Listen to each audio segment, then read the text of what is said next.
miles an hour or higher. Hail to the size of pennies or larger.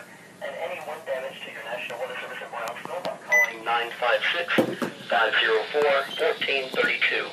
Once again, this is a tornado warning effective until 4:30 for eastern Cameron County and deep south Texas.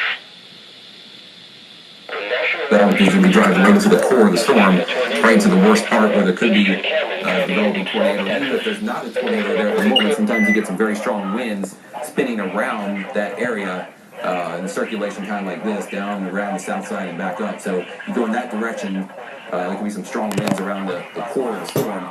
Again, between Laguna Vista and about 5 miles east of Los Fresnos in that area. If you're in Los Fresnos right now, you're not in the warning, but you may be getting some strong winds or heavy rain if you want to.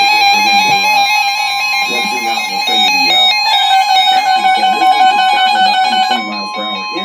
If this storm, this core area where there could be a possible tornado delta, is moving south at about 10 to 20 miles per hour, that would put it centrally Delaware County in south central Texas. But in that cone right there, you see going eventually toward Highway 48 and areas east of Brownsville. Now this storm on its current track will stay east of Brownsville. At 4:07 p.m. Central Daylight Time, National Weather Service meteorologists indicated torrential rainfall of over 3 inches from slow-moving thunderstorms. Runoff from this excessive rainfall will cause flash flooding to occur.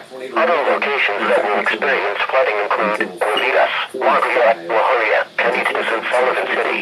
A flash flood warning means that flooding is in areas just west of Port Isabel and Laguna Vista along Highway 100. Yeah, no go away, Alan. You mentioned about winds, possibly how strong the winds are we looking at in that area right now?